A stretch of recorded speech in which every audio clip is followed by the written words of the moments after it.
నెల్లూరు జిల్లా కోవూరు మండల పరిధిలోని స్టౌబీడి కాలనీలో నెల్లూరు జిల్లా ఎస్పీ ఆదేశాల మేరకు సిఐ సుధాకర్ రెడ్డి అధ్యక్షతన కార్డన్ సెర్చ్ ఆపరేషన్ నిర్వహించడం జరిగింది. ఈ ఆపరేషన్లో నెల్లూరు నగర్ డీఎస్పీ గట్టమనేని శ్రీనివాసరావు పాల్గొన్నారు. ఈ ఆపరేషన్లో జిల్లా నలుమూలల నుండి సుమారు 80 మంది పోలీస్ సిబ్బందితో ఈ కార్యక్రమం నిర్వహించడం జరిగింది.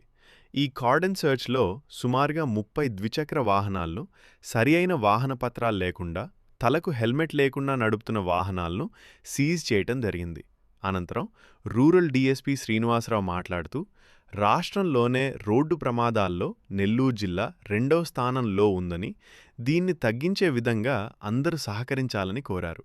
సరైన పత్రాలు లేకుండా మద్యం సేవించి వాహనాలు నడపడం చట్టరీత్యా నేరం మరియు శిక్షార్హులు కాబట్టి ప్రతి ఒక్కరూ వారి వారి వాహన పత్రాలను మరియు హెల్మెట్లు ధరించి వాహనాలు నడిపి సమాజ అభివృద్ధికి దోహదపడాలని కోరారు. అదే దొంగ ఏముంది, వాడు ఎవడో దొంగతనం చేసేవాడు మనకు దొరుకుతాడు, వాడి ట్రీట్మెంట్ ఇచ్చేస్తే రెండోసారి జాగ్రత్త పడతాడు, లేదా నైట్ పెట్రోలింగ్ చేస్తాం జాగ్రత్త. ఇల్లు తాగుపోతాడు ఐడెంటిఫై చేయాలంటే అది చేస్తాం.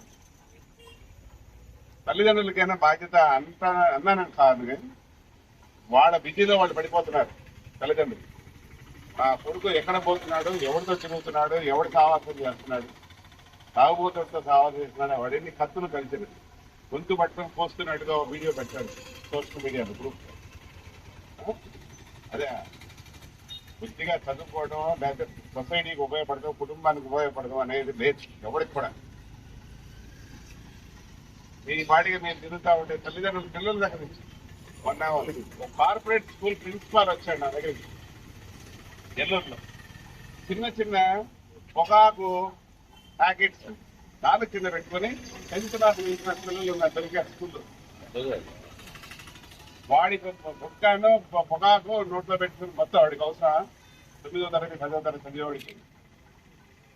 అలా పిల్లలు పాడైపోతున్నారు, తల్లిదండ్రులు పట్టించుకోవట్లేదు. ఏం చదువుతున్నాడు, వాడికి మొబైల్ ఫోన్ ఇస్తారు, వాడు ఆన్లైన్ గేమ్లు ఆడతాడు, లక్షల పోగొడతాడు. మీ కుటుంబాన్ని మీరు రక్షించుకుంటే తప్పించి అది యాక్సిడెంట్ కావచ్చు, హెల్మెట్ కావచ్చు, తాగడం కావచ్చు, గంజాయి కావచ్చు, ఏదైనా కానీ ఎవరి కుటుంబాన్ని వాడు నా కొడుకు ఎక్కడున్నాడు, ఏం చేస్తున్నాడు, మా అమ్మాయి ఎక్కడుంది, 15 ఏళ్ల పిల్ల వెళ్ళిపోతుంది, 16 ఏళ్ల పిల్ల వెళ్ళిపోతుంది, 20 ఏళ్ల పిల్ల వెళ్ళిపోతుంది, పెళ్ళైంది కూడా వెళ్ళిపోతుంది. జాగ్రత్తగా ఉండాలి, బుద్ధిగా ఉండాలి, పద్ధతిగా ఉండాలి అని తల్లిదండ్రులు నేర్చుకోవాలి, చెప్పుకోవాలి. ఈ మధ్య అయితే మరి మొగుడు చంపే బ్యాచ్ తయారైపోయారు. పద్ధతి అనేది కుటుంబం నుంచి వస్తేనే సొసైటీ. 4 ఇళ్ళు బాగుపడ్డాయంటే పక్కనే 5 ఇళ్ళు కూడా బాగుపడుద్ది వాళ్ళని చూసి. ఒక ఇల్లు చెడిపోయిందంటే పక్క ఇల్లు కూడా చెడగొడతా ఉంటాం.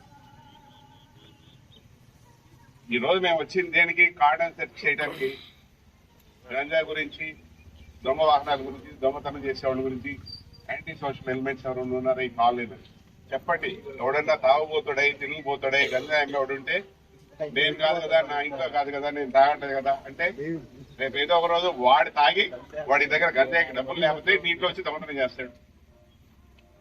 మాకేమి సంబంధం లేదు అనుకో మాకండి. ఓ చీడ పురుగు ఒంట్లో ఒక చోట కణం చెడిపోయిందంటే క్యాన్సర్ వస్తే ఒళ్ళంతా చెడిపోతుంది. ఈ కాలనీ కూడా అదే పరిస్థితి అవుతుంది. మీరు ఎవరు చెప్పారనేది మేము ఎవరు చెప్పాం, సీక్రెట్ గా ఉంచుతాం. ఎస్ఐ గారితో సిఐ గారితో సమాచారం ఇవ్వండి. కానీ ఈ కాలనీలో తాగుపోతున్నాడు, ఎదవన్నాడు, ఫలానోడు. 4 ఏళ్ల నాడు కోవూరులో ఒక పక్కింటి కోడంతో ఒక సంబంధం పెట్టుకొని ఇది ఆవిడ కలిసి వాడు చంపేశారు. అదేంటంటే కోడలు చిత్రీకరించింది ఏమని, అత్త కింద పడిపోయింది, తలకాయ వెళ్ళిపోయింది, కామా వెళ్ళిపోయింది, చచ్చిపోయింది. తెలియక దహనం చేసేస్తున్నారు.